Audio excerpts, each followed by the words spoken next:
मैं कमलेश यादव अपने सभी साथियों के लिए हिंदी के सवालों के साथ एक नया सेट प्रेजेंट कर रहा हूँ, जो कि सभी सवाल previous year CRPF LTC head constable GD exams में आ चुके हैं। ये सवाल अधिकतर जो हैं वो रिपीटेड रहते हैं।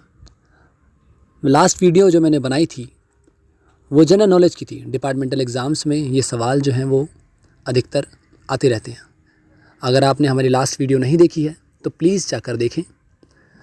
उसमें जो 70 क्वेश्चंस हैं वो GK के, वो अधिकतर रिपीट हो रहे हैं और प्रीवियस ईयर्स में आते रहे हैं।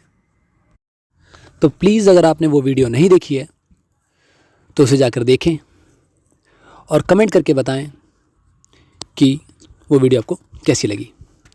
तो बताना चाहूँगा, हिंदी के जो सवाल हैं 30 प्रश्न हैं आज की इस वीडियो में जो मैंने बनाए हैं, और उम्मीद करूँगा कि आप सभी इसे पसंद करेंगे।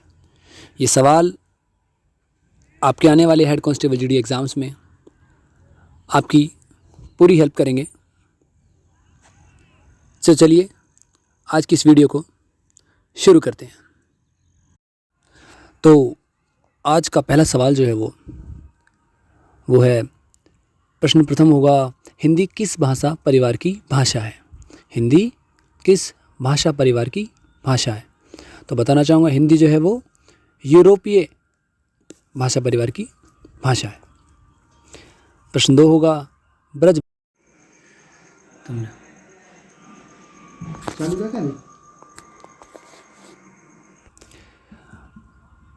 प्रश्न 3 होगा, हिंदी में मूलतः वर्णों की संख्या कितनी है? हिंदी में मूलतः वर्णों की संख्या जो है वह 52 होती है।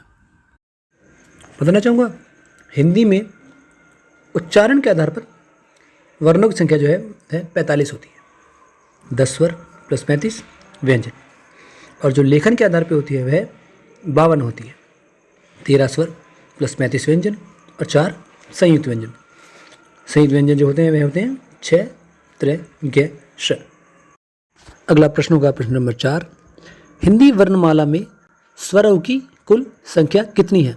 देखिए, बताना चाहूँगा, बेसिक क्वेश्चंस आते हैं हिंदी के बहुत ही बेसिक क्वेश्चंस आते हैं। अगर आपने रेगुलर बुक्स का इस्तेमाल किया है, जैसे कि लूसेंट है और बहुत सी किताबें हैं इससे रिलेटेड, अगर आप उनसे पढ़ते हैं बेसिक हिंदी तो आप इजीली क्वालिफाई कर जाएंगे।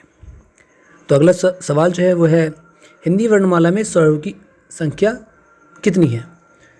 तो स्वरों की संख्या कुल 13 है। अगला प्रश्न है, शुद्ध वर्तनी का चयन कीजिए। बताना चाहूँगा, इस क्वेश्चन में ऑप्शंस नहीं है, डायरेक्ट मैंने आंसर दिया है। शुद्ध वर्तनी जो है वो सृष्टि है, जैसे कि आप वीडियो में देख पा रहे हैं। अगला प्रश्न होगा प्रश्न 6, आशीर्वाद का सही संधि विच्छेद है? आशीर्वाद का सही संधि विच्छेद है, वह आप बोर्ड पे देख पा रहे हैं वीडियो में, आशी प्लस वाद। अगला प्रश्न होगा, महेश का सही संधि विच्छेद क्या है? महेश का सही संधि विच्छेद क्या है? तो महेश का सही संधि विच्छेद होगा महा प्लस इस। अगला प्रश्न, प्रतिकूल शब्द में क्या उपसर्ग होगा? प्रतिकूल शब्द में क्या उपसर्ग होगा? तो उपसर्ग होगा प्रति। जैसे कि आप देख पा रहे हैं वीडियोज़ में कि जितने भी सवाल हैं इसमें संधि विच्छेद, उपसर्ग और शुद्ध वर्तनियाँ, वर्णमाला से रिलेटेड क्वेश्चन है, और ऐसे ही क्वेश्चंस आपको मिलते हैं एग्जाम्स में। इतना टफ नहीं होता, बस बेसिक पढ़ाई आपको करनी होती है। तो अगला प्रश्न है प्रश्न 9, कन्यादान में कौन सा समास है? देखिए, जैसे कि समास का क्वेश्चन आया है, कन्यादान में कौन सा समास है? तो कन्यादान में तत्पुरुष समास है। अगला सवाल है सवाल नंबर 10 जो है वो, पंचवटी में कौन सा समास है? पंचवटी में कौन सा समास है? तो पंचवटी में बहुव्रीहि समास है। प्रश्न 11 होगा, भारतीय शब्द का बहुवचन है? भारतीय शब्द का बहुवचन है भारतीयों। अगला प्रश्न है प्रश्न 12, सूर्य शब्द का स्त्रीलिंग है? सूर्य शब्द का स्त्रीलिंग है सूर्या। अगला प्रश्न होगा प्रश्न 13, भाववाचक संज्ञा होगी? भाववाचक संज्ञा होगी जैसे कि बचपन, लड़कपन और पागलपन। अगला प्रश्न है प्रश्न 14, मानव शब्द से क्या विशेषण बनेगा? मानव शब्द से क्या विशेषण बनेगा? तो वह बनेगा मानवता। प्रश्न 15 होगा, क्रिया का मूल रूप कहलाता है। क्रिया का मूल रूप कहलाता है, उत्तर होगा धातु। प्रश्न 16 है, वाच्य कितने प्रकार के होते हैं? तो वाच्य जो होते हैं वो 3 प्रकार के होते हैं। अगला प्रश्न है प्रश्न 17, शेर का पर्यायवाची क्या होगा? शेर का पर्यायवाची क्या होगा? तो बताना चाहूँगा शेर के बहुत से पर्यायवाची हैं, मगर ऑप्शन में यहाँ केसरी था एग्जैक्ट आंसर। शेर का पर्यायवाची केसरी होगा। हमारा अगला सवाल होगा प्रश्न 18, जो सब कुछ जानता हो, जो सब कुछ जानता हो वह क्या कहलाता है? वह सर्वज्ञ कहलाता है। प्रश्न 19 होगा, छक्के छुड़ाना मुहावरे का अर्थ है। तो छक्के छुड़ाना मुहावरे का अर्थ होगा हराना।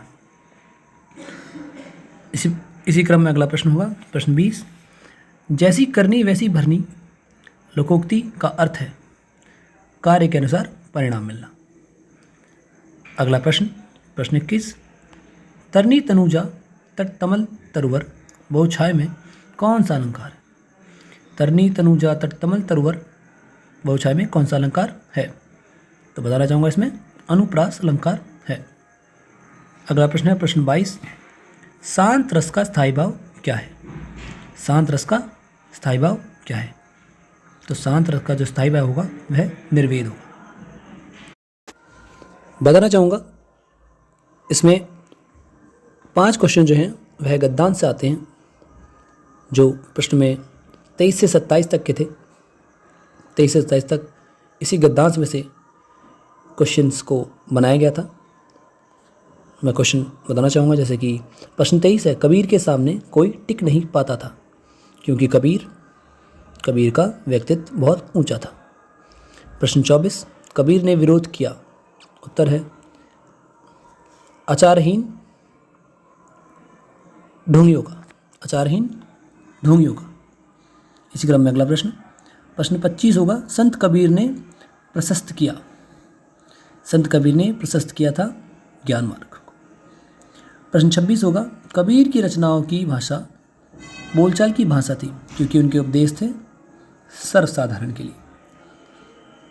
अगला प्रश्न, कबीर के सांप्रदायिक विरोधी तर्क अकट्टे थे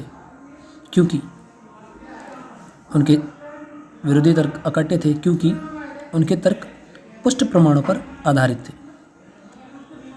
यहाँ पर एक सवाल जीके का इजी सवाल था, मान लीजिए आप एक तरीके जीके में भी आ जाता है, पृथ्वीराज रासों के रचनाकार कौन थे? तो पृथ्वीराज रासों के रचनाकार आप में से कोई ऐसा कौन होगा जो नहीं जानता है? अधिकतर लोगों को ये इस सवाल का आंसर पता है, चंद वरदाई हैं। इसी क्रम में अगला प्रश्न होगा प्रश्न 29।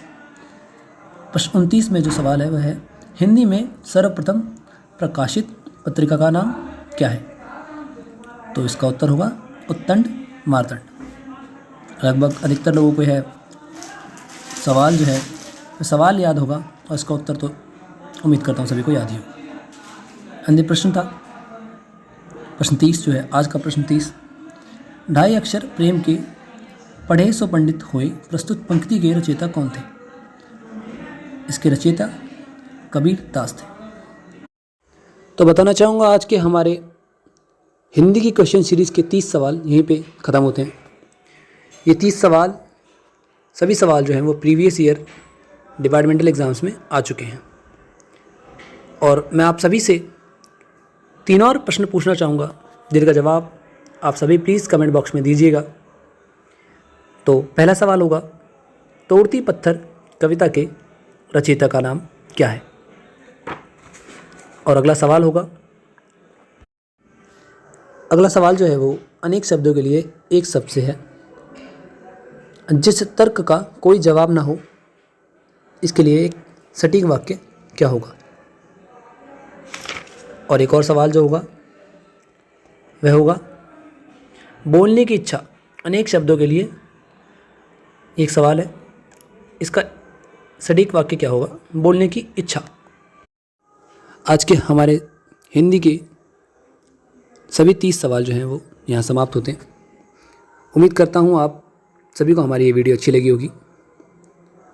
और ये जो मैंने आखिरी के 3 सवाल पूछे हैं, इनका जवाब आप प्लीज़ कमेंट सेक्शन में ज़रूर दीजिएगा और हमें बताइएगा कि आपको हमारी ये वीडियो कैसी लगी।